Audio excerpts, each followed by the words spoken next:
जय हिंद, वंदे मातरम। दोस्तों स्वागत करता हूं आप सभी का आपके अपने परिवार दीक्षित एजुकेशन अड्डा पर। दोस्तों एक बार फिर हाजिर हो चुका हूं लेकर आप सभी के लिए एकदम लल्लन टॉप प्रश्नों की सीरीज। अगर आप भविष्य में SSC GD, SSC MTS, CRPF, SSC CGL या एसएससी सीएचएसएल कोई सा भी एक दिवसीय एग्जाम देने वाले हैं तो आप सभी के लिए क्लास ब्रह्मास्त्र का काम करेगी। सारे सवालों को आपकी परीक्षा के अकॉर्डिंग तैयार किया गया है। सारे सवालों को आप अपनी कॉपी में वन लाइनर नोट्स के रूप में नोट करके रखें। यकीनन आप अपनी परीक्षा में अच्छा करने वाले हैं। आइए दोस्तों शुरू करते हैं आज की क्लास। देखते हैं अपना पहला सवाल। दोस्तों हमसे पहला सवाल कहा गया है कि पीएम श्री योजना का शुभारंभ कब किया गया। इस सवाल के ऊपर आप स्टार लगा लें। आपकी परीक्षा का सवाल है 2 सितंबर 2022, 5 सितंबर 2022, 17 सितंबर 2022 या 2 अक्टूबर 2022। क्या होगा आपका सही जवाब, जल्दी से बताएं। पीएम श्री योजना इसका शुभारंभ कब किया गया तो आपको याद रखना है, मोस्ट इंपॉर्टेंट सवाल है ये, 5 सितंबर 2022। आपका ऑप्शन नंबर बी बिल्कुल सही जवाब होगा। इसके ऊपर आप स्टार लगा लें। दोस्तों ये क्यों किया गया है, क्योंकि 5 सितंबर को शिक्षक दिवस सेलिब्रेट किया जाता है, इसीलिए इस योजना का प्रारंभ कब किया गया है, 5 सितंबर 2022। और ये किससे संबंधित है, स्कूलों से संबंधित है। किससे संबंधित है, स्कूलों से संबंधित है। इसको भी आप नोट कर लें, मोस्ट इंपॉर्टेंट सवाल रहेगा आपकी परीक्षाओं के लिए। दोस्तों आपको बताना है कि भारत में 5G सेवा का शुभारंभ कब से हुआ है। भारत में 5G सेवा का शुभारंभ कब से किया गया, इसका जवाब आपको कमेंट कर कर बताना है। और 5G सेवा दोस्तों कहां से शुरुआत हुई है तो नाथद्वारा राजस्थान, नाथद्वारा राजस्थान, यहां से दोस्तों 5G सेवा का शुभारंभ किया गया है। इसको भी आपको नोट करके रखना है। और दोस्तों विश्वास स्वरूपम भगवान शिव जी की सबसे ऊंची प्रतिमा, इसका अनावरण भी कहां पर हुआ है, राजसमंद नाथद्वारा राजस्थान में हुआ है। इसको भी आप ध्यान में रखें। आइए बढ़ते हैं अपने अगले प्रश्न की ओर। हमसे दोस्तों अगला सवाल कहा गया है कि देश की पहली नाइट स्काई सेंचुरी कहां पर स्थापित हुई है। केरल, हिमाचल प्रदेश, लद्दाख या उत्तराखंड। क्या होगा आपका सही जवाब, जल्दी से बताएं। मोस्ट इंपॉर्टेंट सवाल रहेगा आपकी परीक्षा के लिए। देश की पहली नाइट स्काई सेंचुरी यह कहां पर स्थापित हुई है तो आपको याद करके रखना है, यह लद्दाख में हुई है। आपका ऑप्शन नंबर सी बिल्कुल सही जवाब होगा। इसके ऊपर भी आप स्टार लगा लें। दोस्तों लद्दाख की बात आई है तो यहाँ के कुछ महत्वपूर्ण चीजें वो आपको याद रखनी है, जैसे कि लोसर। अगर आपसे कह दिया जाए कि लोसर फेस्टिवल कहाँ मनाया था, लद्दाख में। हेमिस फेस्टिवल दोस्तों कहाँ पर मनाया था, लद्दाख में। अगर आपसे प्रश्न पूछा जाए कि हेमिस राष्ट्रीय उद्यान ये कहाँ पर स्थित है, ये भी लद्दाख में ही स्थित है। भारत का सबसे बड़ा राष्ट्रीय उद्यान कौन सा है, हेमिस राष्ट्रीय उद्यान। इसको भी आप नोट करके रखें। और दोस्तों क्या महत्वपूर्ण है, पहला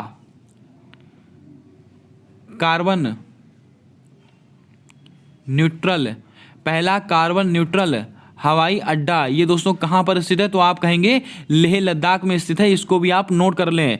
दोस्तों केरल की बात आई है तो केरल से आप 1 से 2 चीजें याद रखेंगे, जैसे कि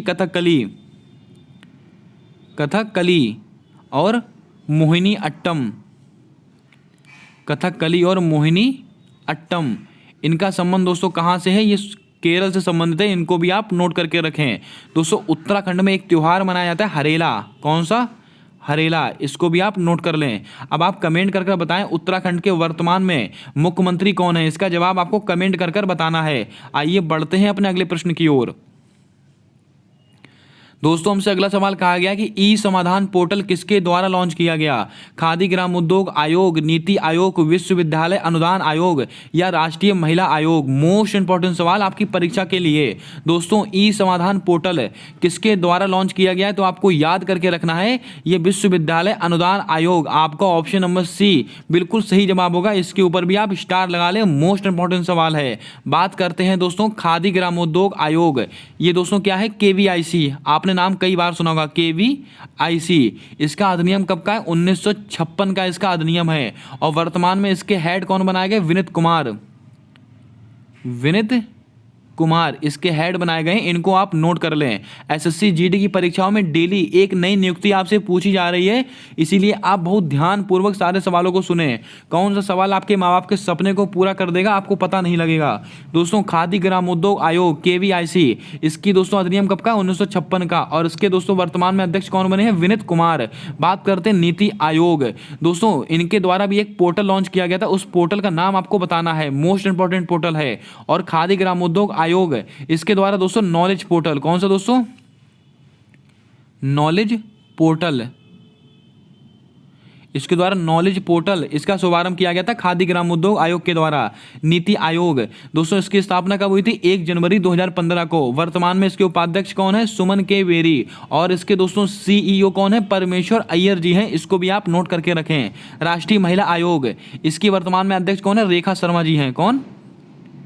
रेखा शर्मा जी हैं, इसको भी आप नोट कर लें। यह सवाल भी महत्वपूर्ण रहेगा। आइए बढ़ते हैं अपने अगले प्रश्न की ओर। हमसे दोस्तों अगला प्रश्न कहा गया कि डोनी पोलो एयरपोर्ट किस राज्य में स्थित है? दोस्तों इस सवाल के ऊपर आप स्टार लगाकर रखें, आपकी परीक्षा के लिए ब्रह्मास्त्र का काम करेगा। दिल्ली में स्थित है, अरुणाचल प्रदेश में स्थित है, बेंगलुरु में स्थित है या उत्तर प्रदेश में स्थित है? मैंने आपको कल ही नोट कराया था डोनी पोलो एयरपोर्ट ये किस राज्य में स्थित है, तो आपको याद रखना है अरुणाचल प्रदेश। आपका ऑप्शन नंबर बी बिल्कुल सही जवाब होगा, इसके ऊपर आप स्टार लगा लें। दोस्तों अरुणाचल प्रदेश में कौन सा स्थित है? डोनी पोलो। और आपको बता दें अरुणाचल प्रदेश से संबंधित 2 से 3 चीजें मैंने आपको कल बताई थी। क्या क्या याद कीजिएगा? पाक्के टाइगर रिजर्व, मौलिक राष्ट्रीय उद्यान, इसके अलावा बॉमडिला दर्रा, सेला सुरंग, नाव दफा राष्ट्रीय उद्यान, ये सब चीजें कहां पर स्थित है? अरुणाचल प्रदेश में स्थित है। बात करते हैं बेंगलुरु, मोस्ट इंपॉर्टेंट सवाल। यहां पर क्या है दोस्तों? कैंपगोड़ा, कैंपगोड़ा एयरपोर्ट ये कहां पर स्थित है? बेंगलुरु में स्थित है। और दोस्तों इसी कैंपगोड़ा एयरपोर्ट के पास में कौन सी प्रतिमा का अनावरण हुआ है? Statue of prosperity. Statue of prosperity इसका अनावरण कहां पर किया गया? कैंपगोड़ा एयरपोर्ट के पास में। और कहां पर स्थित है? बेंगलुरु में। दोस्तों आपको बता दें स्टैचू ऑफ प्रोस्पेरिटी ये किसकी प्रतिमा? ये कैंपगोड़ा जी की प्रतिमा है, इसको भी आप ध्यान में रखें। मोस्ट इंपॉर्टेंट सवाल रहेगा आपकी परीक्षा को लेकर। दिल्ली में कौन सा है? इंदिरा गांधी एयरपोर्ट। और दोस्तों उत्तर प्रदेश यानी कि नोएडा में कौन सा है? जेवर एयरपोर्ट। कौन सा दोस्तों? जेवर। जेवर एयरपोर्ट दोस्तों कहां पर स्थित है? नोएडा में स्थित है, इसको भी आप लिख लें, अति महत्वपूर्ण सवाल है। आइए बढ़ते हैं अपने अगले प्रश्न की ओर। हमसे दोस्तों अगला सवाल कहा गया कि 2022 का शांति का नोबेल पुरस्कार किसे प्राप्त हुआ है? दोस्तों नोबेल पुरस्कार की जब घोषणा की जाती है तब से लेकर 1 साल तक जितनी भी परीक्षाएं होती हैं उसके लिए मोस्ट इंपॉर्टेंट टॉपिक रहता है नोबेल पुरस्कार का। आपको भूलना नहीं है, मोस्ट इंपॉर्टेंट टॉपिक है। दोस्तों 2022 का शांति का नोबेल पुरस्कार किसको दिया गया है? एलएस बिलातिस्की को दिया गया है, रूसी मानवाधिकार संगठन मेमोरियल को दिया गया है, यूक्रेनी मानवाधिकार संगठन फॉर सेंटर सिविल लिबर्टी इसको दिया गया है, या उपरोक्त सभी को दिया गया है? दोस्तों आपको बता दें 2022 का जो शांति का नोबेल पुरस्कार है वो इन सभी को दिया गया है। आपका ऑप्शन नंबर डी बिल्कुल सही जवाब होगा। बात करते हैं दोस्तों चीजों को लेकर। एलएस बिलातिस्की इनको दोस्तों व्यक्तिगत रूप से दिया गया है। इनको दोस्तों व्यक्तिगत रूप से दोस्तों किसको मिला है? एलएस को दिया गया है। लेकिन अगर आपसे कहा जाए किन 2 संगठन को दिया गया है तो आपको याद रखना है रूस का एक संगठन है मेमोरियल। कौन सा दोस्तों? मेमोरियल। और यूक्रेन का एक संगठन है कौन सा? Centre for civil liberty. ये किसका है? यूक्रेन का संगठन है। रूस और यूक्रेन संकट के बीच में आप सबको पता है कितना ज्यादा युद्ध का समय था। अब आप कमेंट करके बताएं यूक्रेन में फंसे भारतीयों को वापस लाने के लिए सरकार के द्वारा कौन सा ऑपरेशन चलाया गया था? इसका जवाब आपको कमेंट कर बताना है। उम्मीद करता हूं दोस्तों आपको क्लास पसंद आ रही होगी और सवाल अच्छे लग रहे होंगे। अगर आपको क्लास पसंद आ रही है तो क्लास को लाइक कर दें। चैनल पर नए हो तो चैनल को सब्सक्राइब करके बेल वाला आइकन ध्यान से दबा लें, क्योंकि आने वाली सारी वीडियोस के अपडेट आप तक आसानी से पहुंचते रहें। और क्लास को पूरा अटेंड करें। लास्ट में ऐसे सवाल लेकर आया हूं जो आपकी परीक्षा में सीधा छपेंगे और आपको नंबर दिला के जाएंगे। आइए बढ़ते हैं आज के अगले और आपकी परीक्षा के सवाल को लेकर। यूएस ओपन 2022 पुरुष वर्ग का खिताब किसने जीता?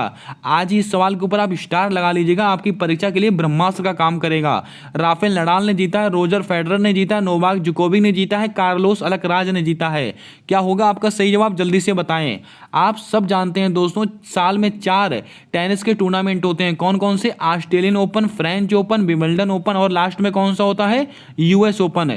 दोस्तों ये चौथा वाला है यूएस ओपन। इसमें पुरुष वर्ग का खिताब किसने जीता है? तो आपको याद रखना है कार्लोस अल्कराज। आपका ऑप्शन नंबर डी बिल्कुल सही जवाब होगा।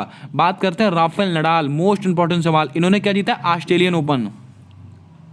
ऑस्ट्रेलियन ओपन और फ्रेंच ओपन। दोस्तों ऑस्ट्रेलियन ओपन और फ्रेंच ओपन किसने जीता है? तो आप कहेंगे राफेल नडाल ने जीता है। और सर्वाधिक ग्रैंड स्लैम जीतने वाले खिलाड़ी कौन है? Rafael Nadal. इसको भी आप याद रखें, 22 ग्रैंड स्लैम इन्होंने अपने नाम किए हैं। बात करते हैं नोवाक जोकोविक। इन्होंने क्या जीता था? Wimbledon open. Wimbledon open. Wimbledon open किसने जीता है? नोवाक जोकोविच ने जीता है। और यूएस ओपन किसने जीत लिया है? Carlos Alcaraz. और रोजर फेडरर, मोस्ट इंपॉर्टेंट, ये कहाँ के रहने वाले हैं? स्विट्जरलैंड के रहने वाले हैं। और इन्होंने अभी हाल ही में अपने खेल से संन्यास की घोषणा की है, इसीलिए महत्वपूर्ण बनता है ये सवाल। आइए बढ़ते हैं अपने अगले प्रश्न की ओर। हमारा अगला प्रश्न कहता है कि चंद्रयान मिशन राशिद रोवर किसके द्वारा भेजा गया? दोस्तों इस सवाल के ऊपर भी आप स्टार लगा कर रखें, मोस्ट इंपॉर्टेंट सवाल रहेगा। अमेरिका, संयुक्त अरब अमीरात, ईरान, उत्तर कोरिया। तो दोस्तों आपको याद रखना है चंद्रयान मिशन कौन सा? राशिद रोवर। सबसे पहले आपको यही पता होना चाहिए जो राशिद रोवर है वो कैसा मिशन है? वो चंद्रयान मिशन है, इसको आप ध्यान में रखें। और किसके द्वारा भेजा गया? ये संयुक्त अरब अमीरात के द्वारा भेजा गया है। आपका ऑप्शन नंबर बी बिल्कुल सही जवाब होगा, इसके ऊपर भी आप स्टार लगा लें। दोस्तों इसी के द्वारा होप मिशन भी भेजा गया है। कौन सा? होप मिशन किसके द्वारा भेजा गया है? संयुक्त अरब अमीरात। और ये कौन सा मिशन है? ये मंगल मिशन है। कौन सा दोस्तों मिशन है? ये मंगल मिशन है। अगर आपसे कहा जाए राशिद रोवर ये कौन सा मिशन है? चंद्र मिशन है। लेकिन होप मिशन किसके लिए भेजा गया है? ये मंगल के लिए भेजा गया है। किसके द्वारा? संयुक्त अरब अमीरात। इसको भी आप नोट करके रखें। दोस्तों अगर आपसे कहा जाए ईरान के द्वारा क्या भेजा गया? नूर मिशन। नूर किसके द्वारा लॉन्च किया गया? ईरान के द्वारा। और नूरी किसके द्वारा लॉन्च किया गया? उत्तर कोरिया। ये दोनों नाम आप नोट कर लें। इसमें बड़ी की पाई है, इसमें दोस्तों छोटी की पाई। इसको आप ऐसे रिलेट कर याद कर सकते हैं। नूर किसके द्वारा? ईरान के द्वारा। नूरी उत्तर कोरिया। होप मिशन मंगल मिशन है किसका? संयुक्त अरब अमीरात। चंद्र मिशन दोस्तों राशिद रोवर है, किसका है? संयुक्त अरब अमीरात। इसको भी आप नोट कर लें, मोस्ट इंपॉर्टेंट सवाल है। आइए बढ़ते हैं अपने अगले प्रश्न की ओर। हमसे दोस्तों अगला प्रश्न कहा गया कि विश्व उपभोक्ता दिवस कब सेलिब्रेट करते हैं? 24 दिसंबर को, 15 मार्च को, 16 जनवरी को, 16 मार्च को। सवाल कई बार परीक्षाओं में रिपीट हुआ है, जल्दी से बताएं आपका सही जवाब क्या होगा। विश्व उपभोक्ता दिवस इसका सेलिब्रेशन कब किया जाता है? तो आपको याद करके रखना है 15 मार्च को। आपका ऑप्शन नंबर बी बिल्कुल राइट जवाब होगा, इसके ऊपर भी आप स्टार लगा लें। बात करते हैं 24 दिसंबर, इसको मनाते हैं राष्ट्रीय उपभोक्ता दिवस। कौन सा? राष्ट्रीय उपभोक्ता दिवस। राष्ट्रीय उपभोक्ता दिवस दोस्तों कब मनाया जाता है? तो आप कहेंगे 24 दिसंबर को। लेकिन विश्व उपभोक्ता दिवस तो आप कहेंगे 15 मार्च को। दोस्तों 16 जनवरी, मोस्ट इंपॉर्टेंट सवाल। स्टार्टअप डे कब मनाया जाता है? तो आप कहेंगे 16 जनवरी को मनाया जाता है स्टार्टअप डे। अब आप कमेंट करके बताएं स्टार्टअप दिवस ये दोस्तों किस मंत्रालय के द्वारा इसका सेलिब्रेशन किया गया? ये किस मंत्रालय के अधीन आता है? इसका जवाब आपको कमेंट कर बताना है। आपकी परीक्षा में ये प्रश्न पूछा गया है। 16 मार्च इसके द्वारा दोस्तों क्या मनाता है? टीकाकरण दिवस। टीकाकरण दिवस ये मनाया जाता है 16 मार्च को। इसको भी आप याद रखें। आइए बढ़ते हैं अपने अगले प्रश्न की ओर। हमारा अगला प्रश्न कहता है कि शरद कमल अंचता का संबंध किस खेल से है? दोस्तों इन कुछ खेलों के नाम और इनके खिलाड़ी आप अपनी खोपड़ी में सेट करके रखिएगा। 100% आपकी परीक्षा के लिए मोस्ट इंपॉर्टेंट सवाल रहेंगे। शरद कमल अंचता, इनका दोस्तों जिक्र हमने कल भी किया था। और इनका संबंध किससे है? Table tennis. आपका ऑप्शन नंबर ए बिल्कुल राइट जवाब होगा, इसके ऊपर भी आप स्टार लगा लें।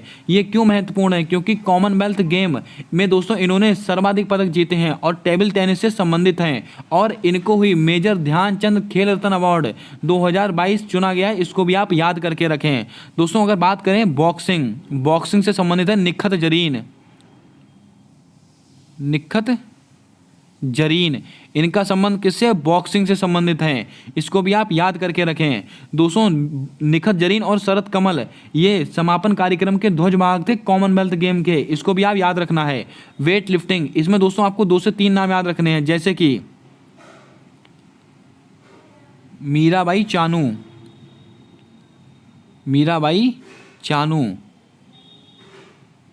जुलूमी लाल निरुंगा। ये सब नाम दोस्तों याद रख के रखें। ये भी किससे संबंधित है? वेट लिफ्टिंग से। ट्रिपल जंप, इसको आप छाप के रखें। एल्डोल पाल, इनका संबंध किससे? ट्रिपल जंप से। इन्होंने कॉमनवेल्थ गेम के अंदर भारत को गोल्ड मेडल दिलाया था। अब दोस्तों कॉमनवेल्थ गेम की बात आई है तो कुछ जानकारी आपको होनी चाहिए कॉमनवेल्थ से संबंधित। इसमें दोस्तों भारत ने कुल कितने पदक जीते थे? 61 पदक जीते थे। गोल्ड मेडल कितने थे? 22 गोल्ड मेडल जीते थे। भारत का स्थान कौन सा था? चौथा स्थान था। और कॉमनवेल्थ गेम हुए कहाँ थे? इंग्लैंड में हुए थे, बर्मिंघम में। कहाँ हुए थे? इंग्लैंड में, बर्मिंघम में। और अगले वाले कहाँ पर होंगे? ऑस्ट्रेलिया में होने वाले हैं। कहाँ पर? ऑस्ट्रेलिया में होने वाले हैं। पहले कहाँ हुए थे? हैमिल्टन कनाडा 1930 में हुए थे। इसको भी आपको याद रखना है। आइए बढ़ते हैं अपने अगले प्रश्न की ओर। हमारा अगला प्रश्न कहा गया कि लियो बराडकर किस देश के दूसरी बार प्रधानमंत्री बने हैं? Ireland, Australia, Fiji, England. क्या होगा आपका सही जवाब? जल्दी से बताएं। इस सवाल के ऊपर भी आप स्टार लगा के रखें, मोस्ट इंपॉर्टेंट सवाल रहेगा। दोस्तों, लियो बराडकर किस देश के दूसरी बार प्रधानमंत्री बने हैं? तो आपको याद रखना है आयरलैंड। आपका ऑप्शन नंबर ए बिल्कुल सही जवाब होगा। इसके ऊपर भी आप स्टार लगा लें। लियो बराडकर कहाँ के दूसरी बार प्रधानमंत्री बने हैं? आयरलैंड के। बात करते हैं ऑस्ट्रेलिया। ऑस्ट्रेलिया के दोस्तों नए प्रधानमंत्री कौन बने हैं? मैंने आपको कई बार नोट कराया है, जल्दी से उनका नाम आपको कमेंट कर बताना है। और दोस्तों बात करते हैं फिजी। दोस्तों फिजी हमारे लिए क्यों महत्वपूर्ण है? क्योंकि 10 जनवरी 1975 नागपुर, ये दोस्तों आपकी जानकारी के लिए मोस्ट इंपॉर्टेंट रहेगा। इसको क्या हुआ था? पहला हिंदी सम्मेलन, पहला विश्व हिंदी सम्मेलन दोस्तों कहाँ हुआ था? तो आप कहेंगे नागपुर में हुआ था। कब हुआ था? 1975 में हुआ था। इसीलिए 10 जनवरी को क्या मनाया जाता है दोस्तों?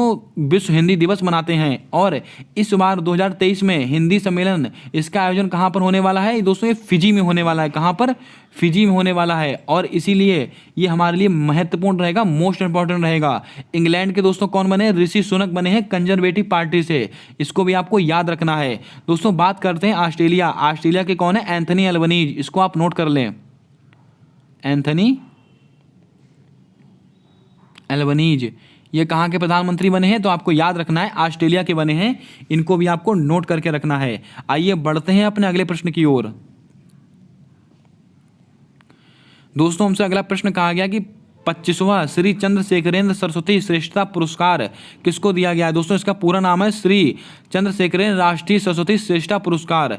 ये किसको मिला है? नरेंद्र मोदी जी को मिला है, वेंकैया नायडू को मिला है, जगदीप धनखड़ जी को मिला है, या द्रौपदी मुर्मू जी को मिला है? क्या होगा आपका सही जवाब? जल्दी से बताएं। इस सवाल भी मोस्ट इंपॉर्टेंट रहेगा आपकी परीक्षाओं के लिए।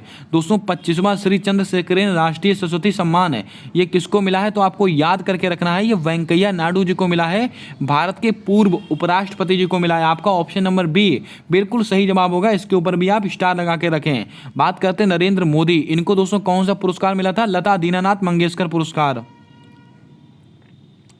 लता दीनानाथ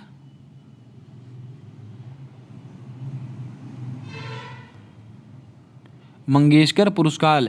लता दीनानाथ मंगेशकर पुरस्कार किसको मिला है? ये पहला है। किसको मिला है? प्रधानमंत्री नरेंद्र मोदी जी को मिला है।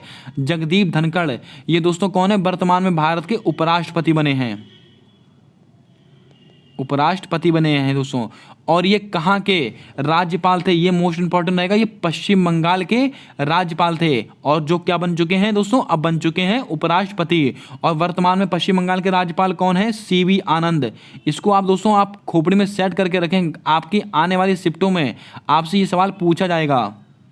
सीवी आनंद, इसको भी आप नोट करके रखें। पश्चिम बंगाल के राज्यपाल वर्तमान में कौन है? सीवी आनंद जी हैं। द्रौपदी मुर्मू जी कौन है? तो आप सबको पता है, ये हमारी राष्ट्रपति हैं। और पहले दोस्तों कहाँ के राज्यपाल थी? झारखंड, झारखंड की राज्यपाल थी, आपको पता होगा। और दोस्तों कहाँ की रहने वाली है? मयूरभंज उड़ीसा की रहने वाली है। ये भी आपको याद करके रखना है। आइए बढ़ते हैं अपने अगले प्रश्न की ओर। दोस्तों हमारा अगला सवाल है, national institute for one health की आधारशिला कहाँ पर रखी गई? मोस्ट इंपॉर्टेंट सवाल रहेगा आपकी परीक्षाओं के लिए। नागपुर, इंदौर, वाराणसी, भोपाल। क्या होगा आपका सही जवाब? जल्दी से बताएं। National institute for one health, इसकी आधारशिला कहाँ पर रखी गई है? तो आपको याद करके रखना है, नागपुर में रखी गई है। आपका ऑप्शन नंबर ए बिल्कुल सही जवाब होगा। इसके ऊपर भी आप स्टार लगा के रखें। बात करते हैं इंदौर, मोस्ट इंपॉर्टेंट सवाल। अगर आपसे कहा जाए 17वां भारतीय प्रवासी दिवस, 17वां भारतीय प्रवासी दिवस, ये दोस्तों कहाँ पर होगा? तो आपको याद रखना इंदौर में होगा। अगर आपसे कह दिया जाए 1 लाख से अधिक आबादी वाला सबसे स्वच्छ शहर, 1 लाख से अधिक आबादी वाला सबसे स्वच्छ शहर कौन सा होगा, तो आप कहेंगे इंदौर। अब आप कमेंट करके बताएं 1 लाख से कम आबादी वाला सबसे स्वच्छ शहर कौन सा है, इसका जवाब आपको कमेंट कर देना है। दोस्तों इंदौर, इंदौर से संबंधित आपको 2 से 3 चीजें याद रखनी है। 17वां भारतीय प्रवासी दिवस कहां पर होगा, इंदौर में होगा। दोस्तों इसके अतिथि कौन होंगे, ये सवाल मोस्ट इंपॉर्टेंट रहेगा। इसके अतिथि कौन होंगे, तो आपको याद रखना है गुआना, जो गुआना के राष्ट्रपति हैं वो दोस्तों इसके अतिथि होने वाले हैं। इसको भी आपको नोट करके रखना है, ये सवाल भी मोस्ट इंपॉर्टेंट है। दोस्तों वाराणसी, इसमें क्या हुआ तो आप सबको पता है, एससीओ ने अपनी पहली सांस्कृतिक और पर्यटन राजधानी किसको बनाया है, बाबा विश्वनाथ की नगरी वाराणसी को बनाया है। मैंने आपसे सवाल पूछा 1 लाख से कम आबादी वाला सबसे स्वच्छ शहर कौन सा है, इसका जवाब आपको कमेंट करके बताना है। मोस्ट इंपॉर्टेंट सवाल है आपकी परीक्षाओं के लिए। आइए बढ़ते हैं अपने अगले प्रश्न की ओर। हमारा अगला प्रश्न कहता है कि बायोडायवर्सिटी पर COP15 का आयोजन कहाँ हुआ है। इस सवाल के ऊपर भी आप वेरी वेरी वेरी इंपॉर्टेंट डाल के रखें, बहुत ही महत्वपूर्ण सवाल है। ग्लासगो में हुआ है, पेरिस में हुआ है, मिस्र में हुआ है, कनाडा में हुआ है। तो आपको याद रखना है बायोडायवर्सिटी पर COP15 इसका आयोजन दोस्तों कहाँ पर किया गया, ये कनाडा में किया गया। आपका ऑप्शन नंबर डी बिल्कुल सही जवाब होगा। इसके ऊपर आप लिख के रखिएगा, वेरी वेरी वेरी इंपॉर्टेंट सवाल आपकी परीक्षाओं के लिए। दोस्तों कॉप, इसका मतलब क्या होता है, कॉन्फ्रेंस ऑफ पार्टीज। इसका दोस्तों 15वां सम्मेलन कहाँ हुआ है, कनाडा में हुआ है। किसके ऊपर, बायोडायवर्सिटी के ऊपर। आइए बढ़ते हैं ऑप्शंस को लेकर। ग्लासगो, इसमें क्या हुआ है, COP26। COP26 इसका आयोजन कहाँ पर हुआ है, ग्लासगो में हुआ है। दोस्तों COP21 इसका आयोजन दोस्तों कहाँ हुआ था, पेरिस में हुआ था। मिस्र, मोस्ट इंपॉर्टेंट सवाल। COP27 इसका आयोजन कहाँ हुआ है, मिस्र में हुआ है। दोस्तों COP1 इसका आयोजन दोस्तों कहाँ हुआ था, बर्लिन में हुआ, 1995 में हुआ था। इसको भी आप नोट करके रखें। ये सारे सवाल आपको याद होने चाहिए, मोस्ट इंपॉर्टेंट सवाल हैं। COP26 का आयोजन कहाँ हुआ था, ग्लासगो में। COP21 पेरिस में। COP27 मिस्र में, सॉरी दोस्तों हाँ मिस्र में। और कनाडा में COP15 और COP1 बर्लिन में कब हुआ था, 1995। और COP की फुल फॉर्म क्या है, कॉन्फ्रेंस ऑफ पार्टीज। इसको भी आप याद रखें। आइए बढ़ते हैं अपने अगले प्रश्न की ओर। हमारा अगला प्रश्न कहता है कि इंदिरा गांधी शहरी रोजगार गारंटी योजना का संबंध है, यानी कि इंदिरा गांधी शहरी रोजगार गारंटी योजना, इसका संबंध किस राज्य से है, हिमाचल प्रदेश, हरियाणा, राजस्थान, पंजाब। क्या होगा आपका सही जवाब, जल्दी से बताएं। चारों राज्य अति महत्वपूर्ण है, कोई ना कोई दोस्तों योजनाओं से संबंधित है। मैं सबके बारे में डिस्कस करने वाला हूं। इंदिरा गांधी शहरी रोजगार गारंटी योजना, इसका संबंध किस राज्य से है, तो आप सबको पता है ये राजस्थान से है। आपका ऑप्शन नंबर सी बिल्कुल सही जवाब होगा। दोस्तों राजस्थान के द्वारा एक और योजना शुरू की गई थी, चिरंजीवी योजना। चिरंजीवी योजना ये किसके द्वारा शुरू की गई है, राजस्थान। और प्रोजेक्ट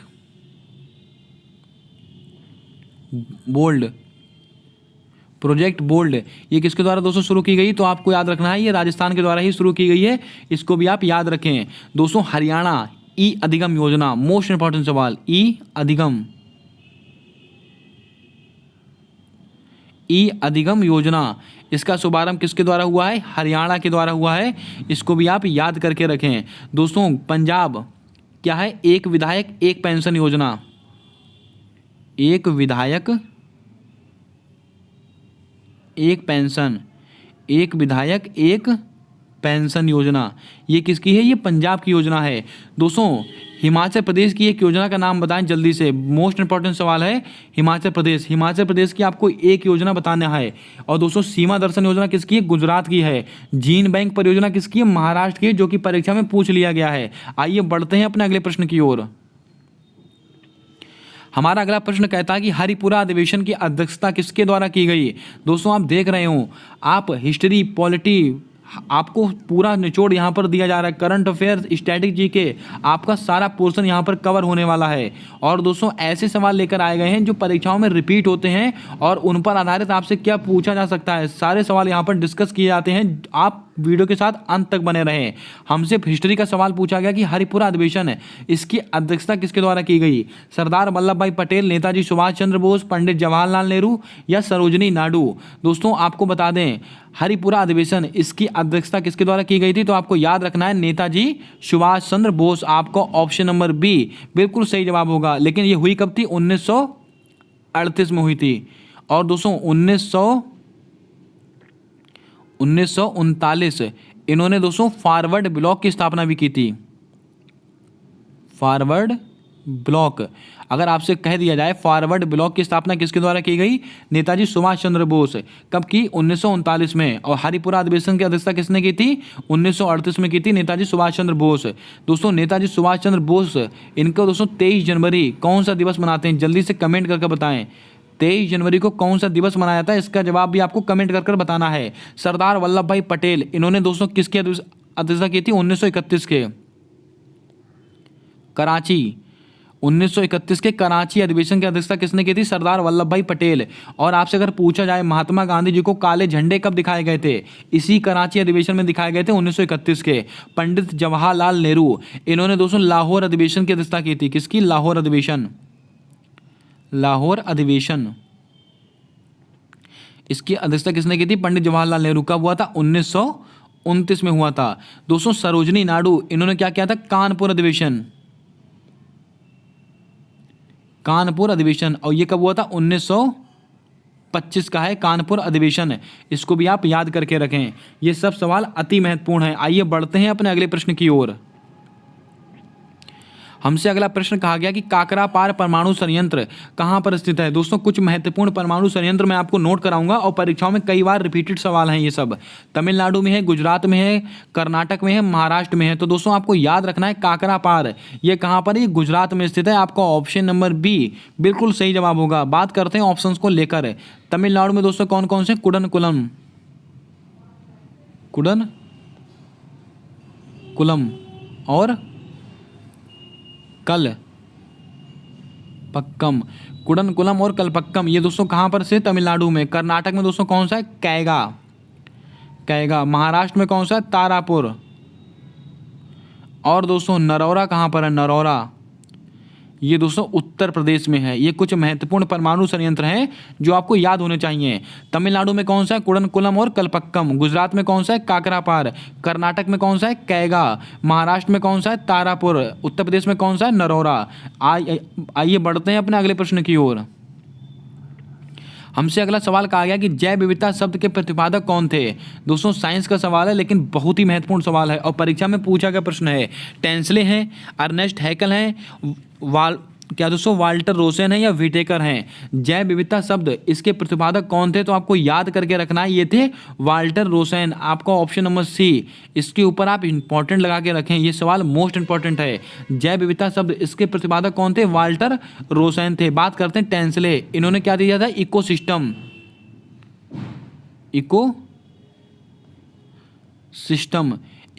शब्द किसने दिया था? टेंसले ने दिया था। और अर्नेस्ट हैकल इकोलॉजी दोस्तों शब्द किसने दिया? अर्नेस्ट हैकल। और जैव विविधता शब्द दोस्तों वाल्टर रोसेन। व्हिटेकर, इन्होंने दोस्तों 5 जगत का वर्गीकरण, ये दोस्तों इस शब्द किसने किया है? ये तो आपको याद रखना व्हिटेकर के द्वारा किया गया। इसको भी आप याद रखें। आइए बढ़ते हैं अपने अगले प्रश्न की ओर। हमसे अगला सवाल कहा गया कि वन रिपोर्ट को कब से जारी किया जा रहा है? दोस्तों आप सब जानते हैं साल में 2 बार वन रिपोर्ट को जारी किया जाता है, लेकिन ये दोस्तों कब से जारी की जा रही है ये आपसे पूछा गया है। 1992, 1987, 1973, 1972। तो आप सबको याद करके रखना है वन रिपोर्ट इसको कब से जारी करते हैं? 1987। आपका ऑप्शन नंबर बी बिल्कुल सही जवाब होगा। अब दोस्तों यहाँ पर मैं आपको पर्यावरण के लल्लन टॉप सवाल बताऊंगा, इनको आप याद करके रखें। 1992 में दोस्तों क्या हुआ था? रियो सम्मेलन, या दोस्तों इसको आप पृथ्वी सम्मेलन भी कह सकते हैं। और रियो दोस्तों कहाँ पर स्थित है? जल्दी से कमेंट में छाप कर बताएं। अगर आपसे कह दिया जाए दोस्तों रियो सम्मेलन या पृथ्वी सम्मेलन, आप कोई सी भी कह सकते हैं। 1992 में हुआ था। और 1987 में दोस्तों क्या हुआ था? मॉन्ट्रियल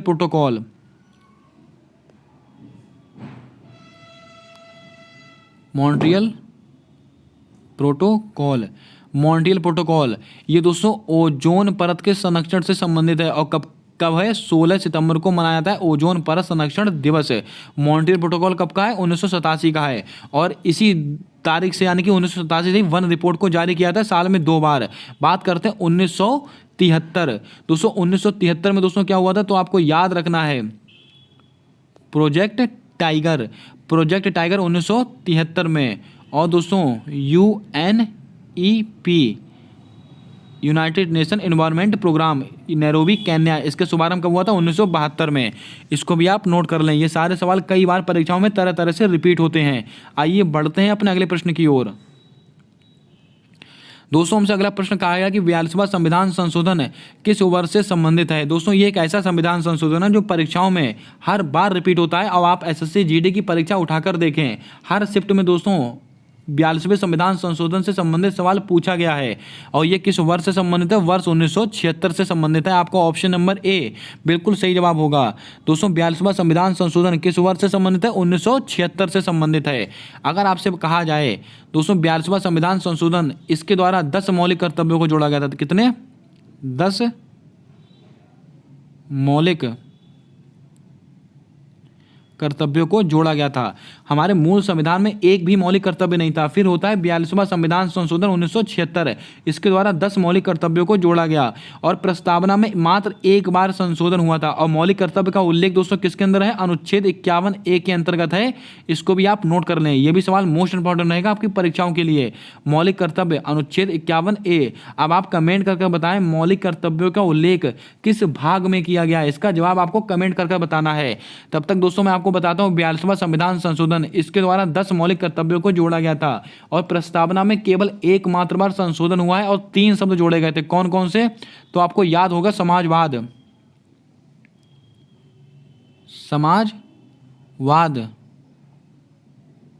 पंथ निरपेक्ष और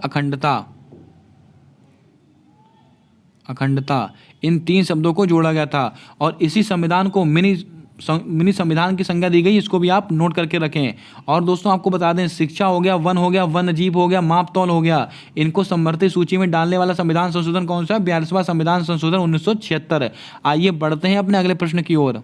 दोस्तों हमारा अगला सवाल कहता है कि सती प्रथा का उल्लेख किस अभिलेख में मिलता है? ऐरन अभिलेख में, ऐहोल अभिलेख में, हाथी गुम्फा अभिलेख में, जूनागढ़ अभिलेख में। क्या होगा आपका सही जवाब? जल्दी से बताएं। ये सवाल भी कई बार परीक्षाओं में तरह तरह से रिपीट हुआ है। दोस्तों सती प्रथा का उल्लेख किस अभिलेख में मिलता है? तो आपको याद कर लेना है, ये दोस्तों ऐरन अभिलेख में मिलता है। आपका ऑप्शन नंबर ए बिल्कुल सही जवाब होगा। इसके ऊपर भी आप स्टार लगा लें। और दोस्तों ये किसके समय का? भानुगुप्त के समय का है। भानुगुप्त के समय का है। कौन सा दोस्तों? ऐरन अभिलेख। दोस्तों बात करते हैं सती प्रथा, इसका अंत कब हुआ था? 1829 ईस्वी में हुआ था। किसके द्वारा? विलियम बेंटिक के द्वारा किया गया था सती प्रथा का अंत। और किसकी सिफारिश पर? राजा राम मोहन राय की सिफारिश पर। इसको भी आपको नोट करके रखना है। दोस्तों जूनागढ़ अभिलेख, ये दोस्तों रुद्रदामन इनके समय का है। इसको भी आप नोट करके रखें।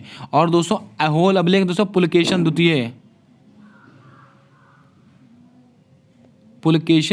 द्वितीय इनके समय का है ऐहोल अभिलेख। इसको भी आप नोट करके रखें। हाथी गुम्फा दोस्तों ये क्या है? खारवेल के समय का है। खारवेल के समय का कौन सा? हाथी गुम्फा अभिलेख। इन सब सवालों को आप नोट करके रखें। ऐरन अभिलेख किसके समय का है? भानुगुप्त के समय का है। ऐहोल अभिलेख पुलकेशिन द्वितीय, हाथी गुम्फा अभिलेख खारवेल के समय का है, जूनागढ़ अभिलेख रुद्रदामन के समय का है। और दोस्तों सती प्रथा का उल्लेख कहाँ मिलता है? ऐरन अभिलेख में मिलता है। 1829 में सती प्रथा का अंत किया गया था विलियम बेंटिक के द्वारा। किसकी सिफारिश पर? राजा राम मोहन राय की सिफारिश पर। दोस्तों ये थे कुछ महत्वपूर्ण प्रश्न। कैसी लगी आज की क्लास आपको कमेंट करके बताना है। और इन 20 प्रश्नों में से आपको कितने प्रश्न सही पता थे, अपना स्कोर भी आप कमेंट कर जरूर बताएं। अगर क्लास पसंद आई हो तो क्लास को लाइक जरूर कर दें। चैनल पर नए आए हो तो चैनल को सब्सक्राइब करके बेल वाला आइकन ध्यान से दबा लें, क्योंकि आने वाले सारी वीडियोस के अपडेट आप तक आसानी से पहुंचते रहें। मिलते हैं आने वाली अगली वीडियो में, तब तक के लिए जय हिंद जय भारत। दोस्तों अपना सपोर्ट अपना प्रेम हमारे यूट्यूब चैनल के साथ हमेशा यूं ही बनाकर रखें।